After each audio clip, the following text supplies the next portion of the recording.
जय हिंद दोस्तों, देखते हैं हम लोग आज एक नया टॉपिक को, विद्युत धारा यानी इलेक्ट्रिक करंट। तो सबसे पहले ये समझना चाहिए कि धारा किसे कहते हैं। किसी भी चीज का अचानक फ्लो हो जाना धारा कहलाता है। यदि पानी फेंक दिए तो जल धारा, दूध फेंक दिए तो दूध की धारा। आप सुनते होंगे धारा प्रवाह, अंग्रेजी खटाखट अंग्रेजी बोलने लगे तो अंग्रेजी की धारा हो गई। यानी विद्युत धारा तब क्या है, यानी इलेक्ट्रिक करंट, इलेक्ट्रॉन का धड़ाधड़ बहने लगना विद्युत धारा के नाम से जाना जाता है। यानी flow of electron is known as current. अब इलेक्ट्रॉन का बहना क्या कहलाता है, करंट कहलाता है। कितना इलेक्ट्रॉन बहना चाहिए, एक इलेक्ट्रॉन फेंक दिए तो नहीं कहलाएगा धारा। धारा के लिए बहुत सारा होना चाहिए, तो कितना होना चाहिए इसके बारे में हम लोग समझते हैं। देखिए, धारा को हम लोग नापते हैं एम्पियर में। धारा यानी एम्पियर में करंट को नापते हैं। एक एम्पियर जो होता है वो कितना होता है, 625 पे जीरो ऐसे लिख दीजिएगा और इस पे 15 तो जीरो ऐसे लगा दीजिएगा। एक एम्पियर धारा जो होती है, इतना इलेक्ट्रॉन पर सेकेंड हमारे शरीर में प्रवेश कर जाता है। यानी एक एम्पियर का अगर किसी को करंट लग रहा है तो इतना, अब इसको गिन लीजिए आप कितना होता है। ये इसकी हम शॉर्ट में वैल्यू लिख देते हैं, 25 × 10⁻18 इलेक्ट्रॉन पर सेकेंड। इतना खतरनाक होता है एक एम्पियर की धारा। इसलिए जब कभी हम लोग को एक एम्पियर का करंट लगता है तो पूरा ऐसे हाथ कांप जाता है, क्योंकि एक सेकंड में इतने इलेक्ट्रॉन हमारे शरीर के अंदर प्रवेश कर गए। सब एक एम्पियर में तो इतना तगड़ा पावर हो गया। उसी हिसाब से 5 एम्पियर, 6 एम्पियर, 7 एम्पियर, यानी एम्पियर जितना बढ़ाएंगे ना तो उसमें इलेक्ट्रॉनों का नंबर बढ़ेगा और वो करंट बहुत पावरफुल होगी। लेकिन बात यहाँ ये आती है कि इलेक्ट्रॉन आगे क्यों बढ़ता है। इलेक्ट्रॉन आगे बढ़ता है इसलिए, इसका मतलब इलेक्ट्रॉन को पीछे से कोई ढकेलता है। इलेक्ट्रॉन को जो पीछे से ढकेलता है उसको कहते हैं वोल्टेज। अगर 12 वोल्ट रहेगा तो धीरे धीरे जाएगा, और 220 वोल्ट रहेगा तो मारेगा एकदम भयानक। इसलिए बोलते हैं ना, लगे 440 वोल्ट छूने से तेरे, यानी एकदम जबरदस्त झटका लगता है छूने से। अब किसको छूने से आप समझिए अपने से। तो 440 वोल्ट का मतलब क्या होगा, करंट को आगे ढकेलने वाले को कहते हैं वोल्टेज, और करंट को रोकने वाले को बोलते हैं रेसिस्टेंट यानी प्रतिरोध। तो जो करंट को धकियाएगा वो हो गया वोल्टेज, और जो रोकेगा वो हो गया प्रतिरोध। और इस बीच में पिसाएगा बेचारा इलेक्ट्रॉन। इलेक्ट्रॉन कहेगा किधर ढकेल रहा है भाई, वोल्टेज आगे ढकेलेगा और ये धारा प्रतिरोध पीछे ढकेलेगी। जब भी दो लोगों में झगड़ा होगा फायदा तीसरे को ही होता है। दो चक्की पिसती है, बीच में बेचारा गेहूं बर्बाद हो जाता है। तो जब भी दो लोग में फायदा होगा तो तीसरा उसमें मजा ले लेता है। तो समझते हैं यहाँ तो झगड़ा हो गया दो लोगों में, एक इधर से आ रहा है वोल्टेज और एक इधर से रोक रहा है उसको प्रतिरोध, अब बीच में पिस गया इलेक्ट्रॉन। अब समझते हैं इसमें क्या होगा। अब देखते होंगे गांव में 2-3 आदमी झगड़ा करते होंगे तो कई अलग अलग स्टाइल से झगड़ा करते हो। कोई फाइट से मारता होगा, कोई ईंटा चलाने लगता होगा, कोई बाल नोचने लगता होगा, कोई गाली देने लगता होगा। यानी सबके झगड़ा करने का तरीका अलग अलग है। उसी तरह से वोल्टेज जब इलेक्ट्रॉन को ढकेलता है तो उधर से प्रतिरोध रोकता है, जिस वजह से झगड़ा हो जाता है। अब सबका झगड़ा करने का स्टाइल अलग अलग है। अब जैसे टंगस्टन को ही ले लेते हैं। जो टंगस्टन होता है, टंगस्टन, ये कैसे झगड़ा करता है, जब इसके ऊपर से करंट गुजारा जाता है तो एकदम गुस्सा से लाल हो जाता है, एकदम टंगस्टन लाल एकदम चमकने लगता है। तो आदमी कहता है बहुत अच्छा, तुमको इसका मतलब जैसे करंट देंगे तुमको गुस्सा आएगा, तुम लाल हो जाएगा। तुम्हारा एक काम करते हैं, बिजली के बल्ब में डाल देते हैं। इसलिए बिजली के विद्युत बल्ब में जो फिलामेंट होता है वो टंगस्टन का होता है। अब बात आती है नाइक्रोम की। दूसरा देखते हैं नाइक्रोम। नाइक्रोम क्या होता है, नाइक्रोम का तार, ये एक अलग टाइप का इसका गुस्सा है। अगर नाइक्रोम के तार पर करंट को भेजिएगा तो नाइक्रोम का तार गुस्सा से एकदम लाल हो जाएगा, हीट देने लगता है, एकदम आग बबूला हो जाएगा।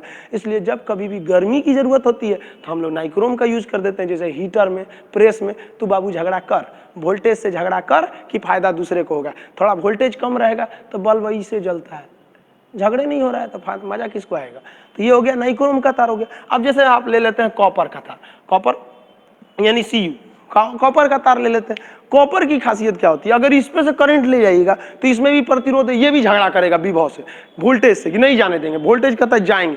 अब दोनों में झगड़ा हुआ, टंगस्टन का झगड़ा हुआ तो टंगस्टन चमकने लगा, नाइक्रोम का झगड़ा हुआ गर्म हो गया, लाल हो गया। इसका झगड़ा होगा तो लगेगा नाचने, ऐसे गोल गोल नाचने एकदम गुस्सा से। इसलिए आदमी इसको पंखा में लगा देता, ले आओ कॉइल, नाचो हमको फायदा होगा। यानी झगड़ा हुआ, इधर से आया वोल्टेज, इधर से आया प्रतिरोध, इसमें हम लोग का काम हो गया। अगर प्रतिरोध नहीं होगा तो काम नहीं होगा, इसलिए प्रतिरोध का होना भी जरूरी है। इसके बारे में हम लोग डिटेल से समझेंगे प्रतिरोध चैप्टर जब पढ़ेंगे तब। अब हम समझते हैं धारा के बारे में। धारा भी दो तरह की होती है, एसी डीसी। अब हम एसी डीसी के बारे में अलग से एक वीडियो लाएंगे जो एसी और डीसी के बारे में बताएगा। अभी हम लोग समझते हैं न्यूट्रल क्या होता है, फेज क्या होता है, अर्थिंग क्या होता है। अभी तो हम लोग धारा समझ गए। अब हम आपसे क्वेश्चन पूछते हैं, वोल्टेज जरूरी है या इलेक्ट्रॉन का होना जरूरी है? जरूरी तो दोनों है। अब इलेक्ट्रॉन ही नहीं रहेगा, किसको ढकेलेगा ये वोल्टेज? चाहे 50 है, अब इलेक्ट्रॉन ही नहीं रहेगा तो वोल्टेज ढकेलेगा किसको? और अगर इलेक्ट्रॉन खूब ज्यादा रहे, 10 एम्पियर का करंट रहे और वोल्टेज ही नहीं रहे तो आगे जाएगा कैसे जाएगा? यानी करंट को धकियाएगा वोल्टेज, रोकेगा प्रतिरोध, बीच में है बेचारा इलेक्ट्रॉन। आगे समझते हैं हम लोग फेज न्यूट्रल क्या होता है, चलिए समझते हैं। देखिए फेज और न्यूट्रल किसे कहा जाता है, पहले तो हम लोग इसमें शब्दों पे चले जाते हैं। फेज तार को हम लोग लाइव वायर कहते हैं, जिंदा तार कहते हैं, या फिर गर्म तार के नाम से जानते हैं। न्यूट्रल वायर को हम काले रंग का दिखा देते हैं, इसको हम लोग ठंडा तार के नाम से जानते हैं। फेज और न्यूट्रल होता क्या है समझिए। करंट की एक खासियत है कि अगर करंट जाएगा इधर से और अगर इसको लौटने का रास्ता नहीं मिला ना तो उधर झगड़ा नहीं करेगा, उधर कोई काम नहीं कर सकता है अगर करंट को लौटने का रास्ता नहीं मिला तो। यानी करंट को जाना भी जरूरी है। मान लीजिए ये कोई वर्किंग डिवाइस है या कोई इलेक्ट्रिक डिवाइस है, मान लीजिए ये कोई फ्रिज है या कुछ भी है जो इलेक्ट्रिक पे चलती है, तो अगर करंट जा रहा है और करंट को वापस लौटने का रास्ता नहीं है तो करंट कोई काम नहीं करेगा। यानी जाने वाले करंट को हम बोलते हैं फेज और आने वाले करंट को हम बोलते हैं न्यूट्रल। अब आप ऐसे समझिए, दोनों जरूरी है। मान लीजिए हम ऐसे सांस ले रहे हैं तो ये फेज है, छोड़ रहे हैं ये न्यूट्रल है। अब कभी केवल फेज कैसे हो सकता है? केवल ऐसे सांस थोड़ी लेंगे, मर ही जाएंगे हम, तो कोई काम थोड़ी कर पाएंगे केवल अगर फेज ही हो जाए। यानी आप ऐसे समझिए, चोर जब चोरी करने जाता है ना तो घुसता है, तो घुसने के बाद वो चोरी नहीं करता है, पहले वो सोचता है कि हम यहाँ से निकलेंगे कैसे, निकलने का रास्ता देखता है। और अगर निकलने का रास्ता नहीं है तो वो चोरी नहीं करता है, जानता है कि अगर पकड़े भी गए तो कह देंगे भैया गलती से आ गए थे।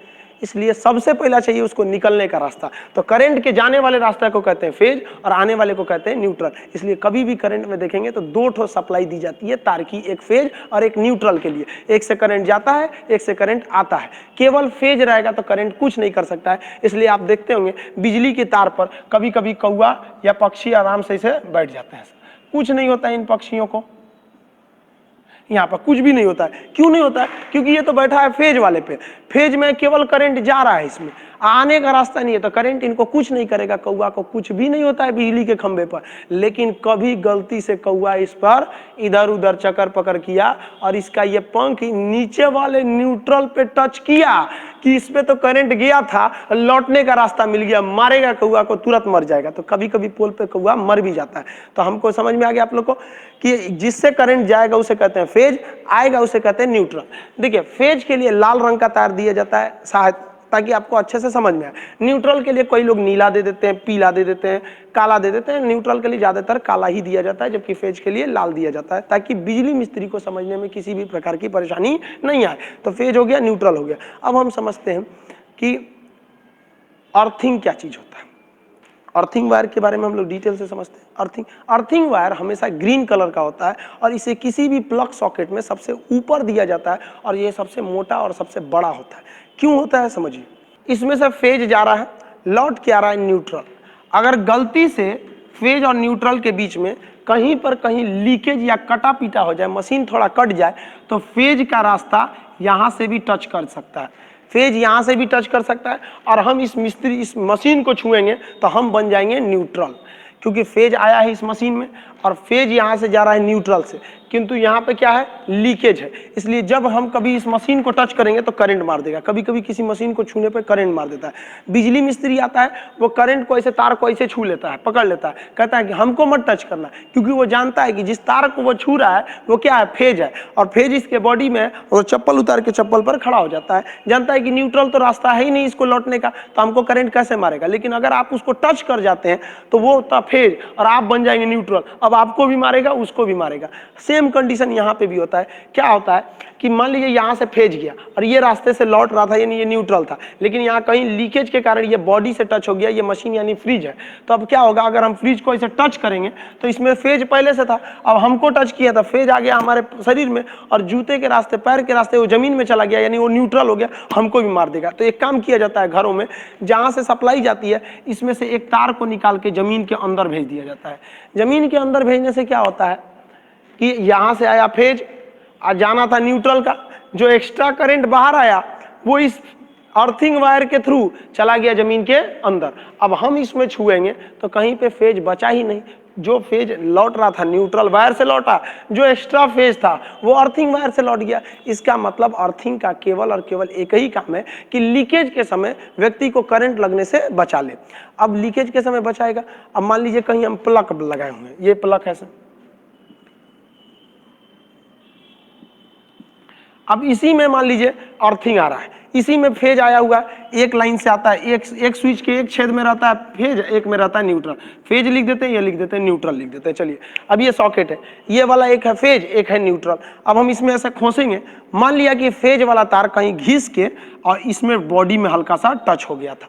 अब क्या होगा, अगर हम इसको ऐसे टच करेंगे तो हमारे बॉडी में भी चला आएगा फेज और लौट के मारने का रास्ता हो जाएगा, क्योंकि जमीन से हम टच में रहते हैं। तो बचाएंगे कैसे, तो इसके लिए हम लगाते हैं न्यूट्रल का वायर। न्यूट्रल वायर क्या करता है, न्यूट्रल वायर किसी भी में सबसे ऊपर की ओर होता है।